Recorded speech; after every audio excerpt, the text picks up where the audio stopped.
We just finished fitting all the bearings and spacers and seals and stuff on here, and the bearing cap. That was the previous video. Now we're going to put the brakes together. Now a lot of people have probably done this, but I thought it might help some people if it's the first time they've done this, just to construct it all and film it as I'm going. All the parts I bought and new are from Cool Air VW. So these guys have really supported me over the last few months. So I'm giving them a good shout back because I'd like to help them back. If you use their website and use the discount code PeoplesCar, you will get a 5% discount on your purchases. That's not an affiliate link. I don't get a cut of that. I don't get paid for that. But those guys have really helped me out with information and support over the last few months. So the first thing we're fitting is a slave cylinder. So that should just push in. It can be a bit tight on back plates, especially when they're new like this one. Tends to be a bit sticky on the paint, and I did give it a bit of copper grease just to help it slide in. For some reason they don't come with a bolt, which is really annoying. So I've got a cut down M8 stainless, which I'm going to use. So wherever I can, I always replace my bolts with stainless steel, so we can get them out easier in future. Right, give me a little fiddly to get started. Come on. There we go. Just make sure you hold the slave cylinder against the back plate so it can't move, and nip it down.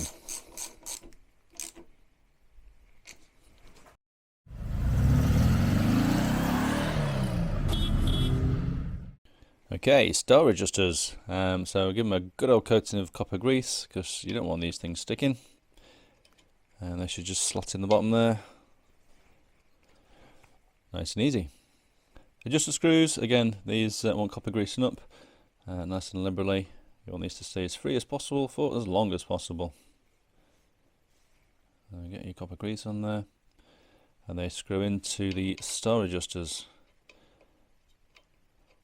Now they have an angled end on them. The slotted end is angled, and you kind of want the long side.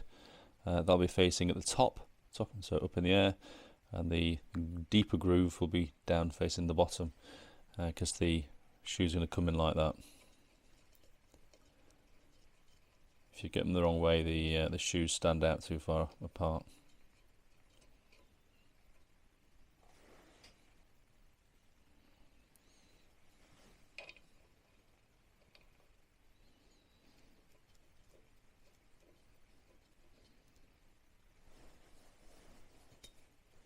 We've got our new shoes. First we had to fit our handbrake lever, which goes into the hole here at the top. As we are working on the back left hand corner, the handbrake is going to be pulling this way, so pulling this way. So it goes on this shoe. Now it's held on with a little pin, looks like that. And then on the back of there, a little clip, a circlip that looks like that.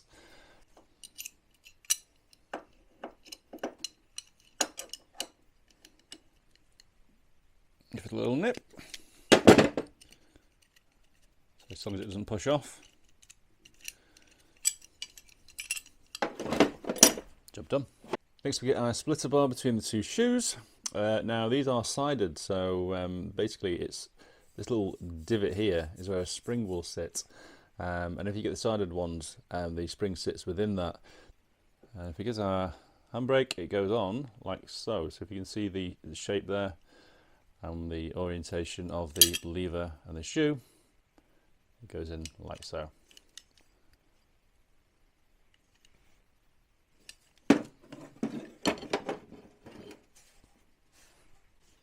So next we're fitting our spring. We have a short spring and a long spring. The short spring fits at the top on the bar there, and the long spring fits between these little holes on there like that.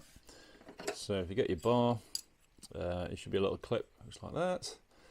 Now this bit's a little bit tricky, getting the spring through, it's going to be a bit tight. Grab your screwdriver.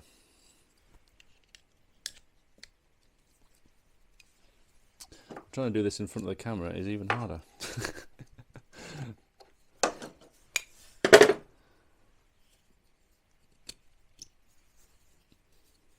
Now you can always centralise it later, don't worry about that. And should have a spring on your bar like so. So we're going to put that in place. Get yourself some locking mull wrenches or locking pliers. They come in handy for brakes a lot. So put the spring on one side.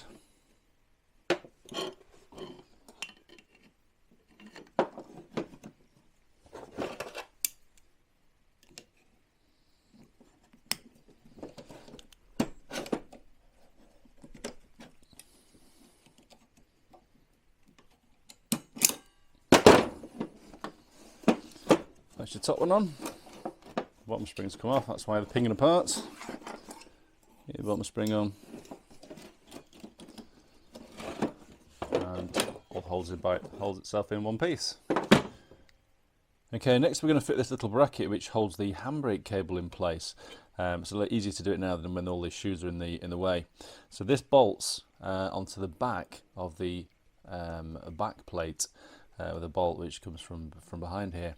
Now if you can see up close there how it fits, you've got the spring, you've got the washer which kind of holds it all in place on the end there, and that literally feeds through the back plate like so, which will come through, and then it bolts through the hole. And that is going to be a nightmare, so I'm probably not going to film that because I was screaming for the next hour. I highly recommend, if you've got new back plates like this one, get yourself a M8 tap and run it through the new nut, because the new nuts on the back plates are full of paint, the black protective paint, and I guarantee it will be an absolute nightmare to get a new bolt into there to get it started while you're holding the handbrake under tension. It really is a pain in the bum. So clean your threads out first, and then we'll have a little scream together.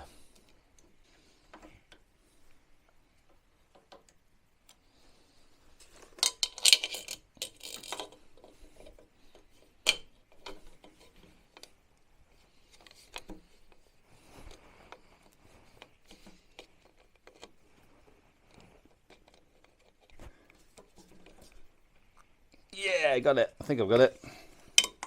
Oh, a nightmare. I hate this nut.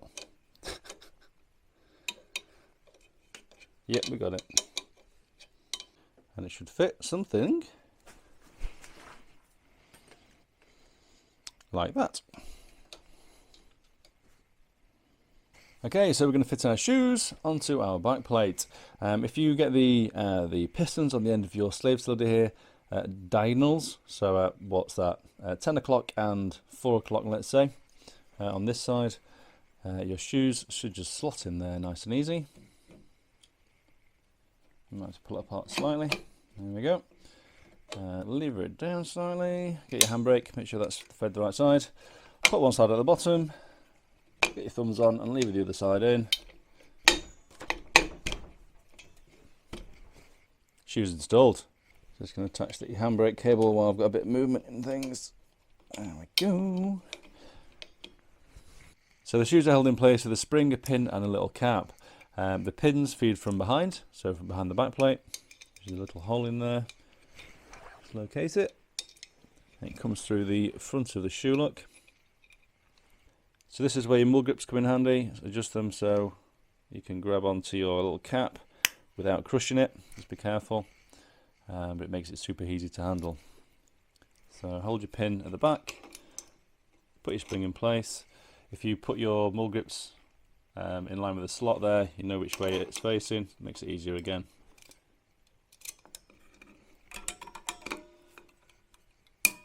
Easy as that. So again, get your cap, put your mull grips in line with the hole, the slot. Just makes it easier and you need reference to where it is.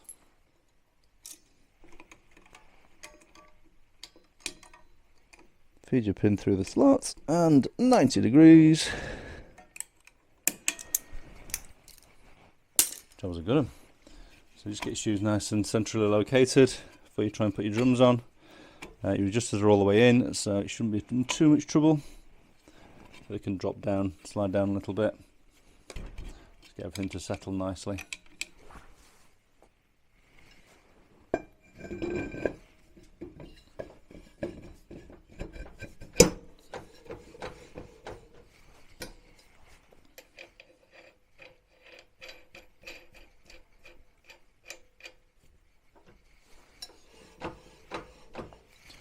Rock and roll. Hope it helps, guys. Take care. Bye bye.